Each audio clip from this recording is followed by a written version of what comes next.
Bienvenue. Et si on se disait que tout ce qui nous entoure, un tableau, un fait divers, un roman, était en fait un message codé, un message qui n'attend que d'être déchiffré.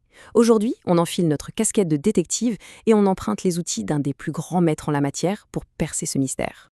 Prenons un exemple concret, les natures mortes hollandaises. À première vue, on pourrait se dire, facile, ça parle de richesse, des fruits exotiques, des objets précieux. C'est la piste évidente, non? Mais, et si c'était un piège? Si le vrai message était caché ailleurs, pas dans les objets eux-mêmes, mais dans la façon dont ils sont agencés. Pour y voir plus clair, cette citation de Roland Barthes est une pépite. Pour lui, ce citron à moitié pelé qu'on voit sur la table, ce n'est pas juste un citron, non, c'est un indice capital. Regardez bien les mots qu'il utilise. Le citron est ouvert, étalé. En fait, il n'est plus à l'état de nature, il a été touché, transformé par la main de l'homme, pour l'usage de l'homme. Et c'est là que ça devient fascinant. Barthes nous dit que ce petit détail en apparence anodin révèle toute une vision du monde. L'affirmation du pouvoir de l'humanité sur la matière. Le citron n'est plus un objet, c'est un signe. Et un signe, c'est quoi? C'est simplement un truc qui pointe vers une idée beaucoup plus grande. Ici, la domination de l'homme sur la nature. Alors, pour repérer ces signes, il faut un détective. Et le nôtre, c'est Roland Barthes. Sa méthode est assez radicale. Il ne se demande pas ce que sont les choses, mais plutôt comment elles fonctionnent ensemble pour fabriquer du sens. En fait, Barthes nous invite à changer complètement de lunettes. Au lieu de se focaliser sur l'objet seul, notre fameux citron, on va regarder ses relations avec tout le reste sur la table. On s'intéresse à la structure d'ensemble. L'important, ce n'est plus le contenu, mais le contenant. Ce n'est plus la chose elle-même, mais le système de signes qu'elle forme avec les autres. Et c'est là qu'on touche au cœur de l'idée de Barthes. Pour lui, toute la culture fonctionne exactement comme une langue. Un vêtement, une publicité, une histoire, tout ça peut être lu.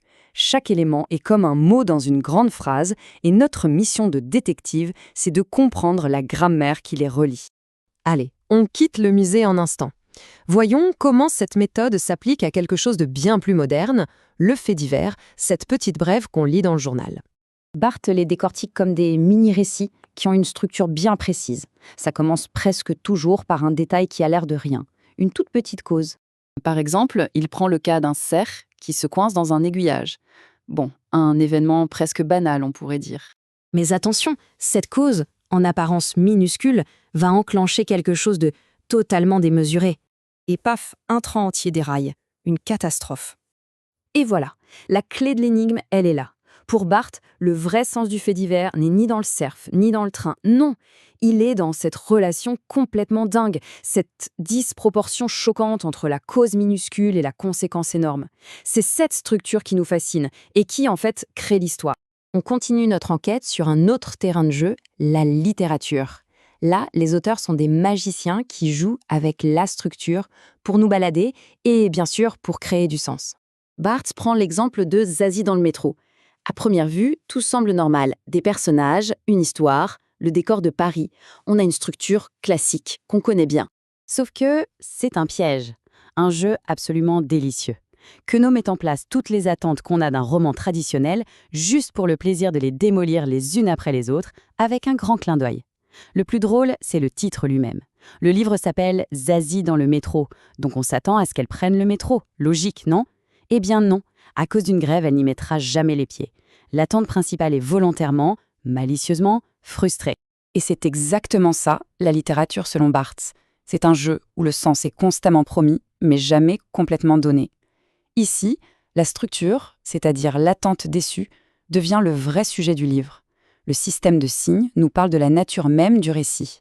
Mais alors attendez, si tout est en langage, ça ne peut pas concerner que les artistes ou les écrivains. En fait, cette capacité à décoder et à créer du sens, c'est quelque chose de fondamentalement humain.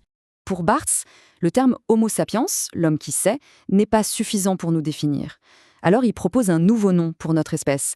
L'idée est assez vertigineuse. Ce qui nous définit, ce n'est pas tant ce que l'on pense, mais le simple fait que l'on pense en signe.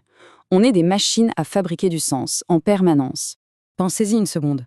Chaque jour, face à une tenue vestimentaire, un plat au restaurant, un titre de journal, on fait exactement ce que Barthes fait avec ses tableaux. On interprète, on relie les points, on fabrique du sens. C'est une activité qu'on fait tous, tout le temps, sans même s'en rendre compte. Alors la prochaine fois qu'un détail semblera insignifiant, souvenez-vous du citron de Barthes. Il pourrait bien être la clé d'un monde caché. L'enquête ne fait que commencer.